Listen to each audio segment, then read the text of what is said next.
Hello, how are you? Hope you're having a great day. So today we're going to take a really deep look into the distress market, look at the National Forbearance Program and what's going on. So we all know that the Great Recession and the housing crash from 2006 to 2009 was triggered by a mortgage market meltdown. At that time, it seemed like anyone could purchase a home regardless of their true qualifications. We saw things like zero down payment loans, negative ARMs, and record high levels of cash out refinancing used to purchase things like boats, cars, jet skis, second, third, even fourth homes. We also had subprime lending and manipulated loan docs, unfortunately. And really, all of this contributed to overinflated home values. And with values soaring again now, like they did prior to the Great Recession, along with inflation news and a COVID-related forbearance spike, way too many people believe that the housing market is doomed.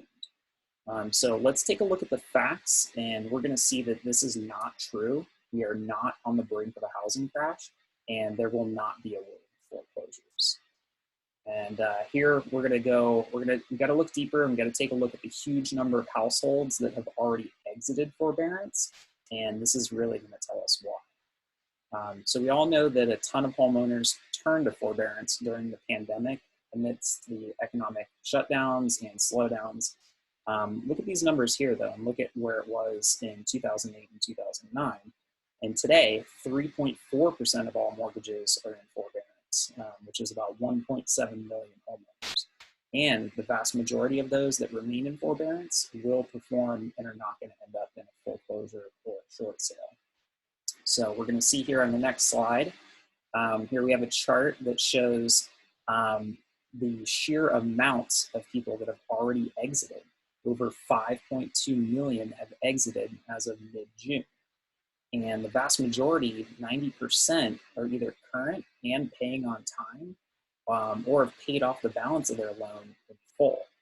And incredibly, 3.4 million or 65% are current and paying on time. Another 1.3 million or 25% have paid off the mortgage through a refinance or through the sale of their home. And thanks to the scorching hot housing market that we have with record high home appreciation, most of these homeowners have plenty of equity to sell their homes as well. So we can see the rest of the numbers here. Only 333,000 or 6% are delinquent and working it out with a loan workout department of their bank. And the smallest piece of the pie here, we have 195,000 or 4% that are currently delinquent and are on the road to becoming either a short sale or a foreclosure. So that's 195,000 across the US out of 5.2 million that have already exited forbearance. Here, this graph really shows a lot about the strength of our homeowners, and that's tappable equity. We can see how much it has steadily increased since 2010, 2011.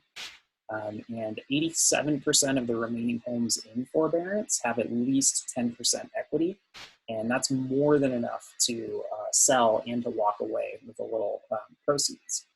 And the remaining 13% that have under 10% equity, many of them are going to work out some form of loan modification with their lenders. Lenders have definitely learned many valuable lessons from the Great Recession, and I know that they're not eager to foreclose. So nonetheless, even if all 221,000 become a foreclosure, along with the 195,000 that are delinquent and exiting forbearance and have not found a solution, that's about 416,000 total foreclosures nationally. And that really just fades in comparison to the nearly 9 million households that lost their homes to foreclosure or short sale after housing crashed in 2007. So most likely the number of foreclosures that we're going to see are going to be less than 400,000 nationally. So here we can see another piece of the puzzle is inventory. Let's look at, during the onset of the Great Recession, the supply of available homes to purchase was over 6 times greater than it is today.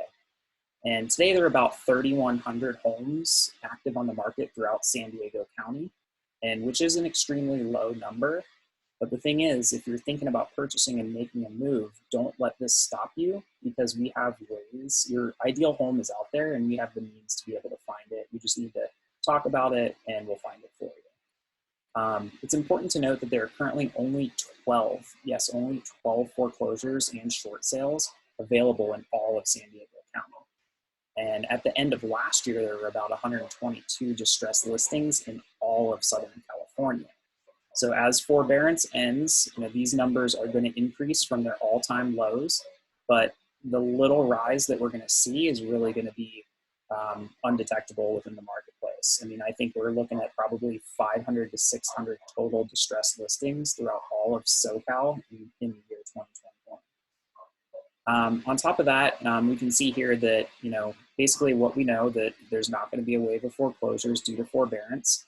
And furthermore, today's housing environment, it just has an extremely strong foundation due to years of tight lender qualifications, a lot of large down payments, plenty of nested equity, which we saw, and limited cash out refis, which you can see over here, compared to 2005, 6, 7, when it was just 3. So homeowners have made smarter decisions. Homeowners have a lot to be grateful for today. We expect ultra prime selling conditions to continue for the rest of the year, really making it a very lucrative time to trade in. For the remainder of the year, inventory will remain very tight, and home buyers' purchasing power will hold strong, at least for now, with the historically low mortgage rates that are still hanging around, but not around forever. So I'd love to connect with you soon and hear about your housing and lifestyle goals. And my team and I, we're always here to answer any questions that you have and help you with a plan for the near future. So yeah, give us a call or shoot me a message, and I hope you have a wonderful day.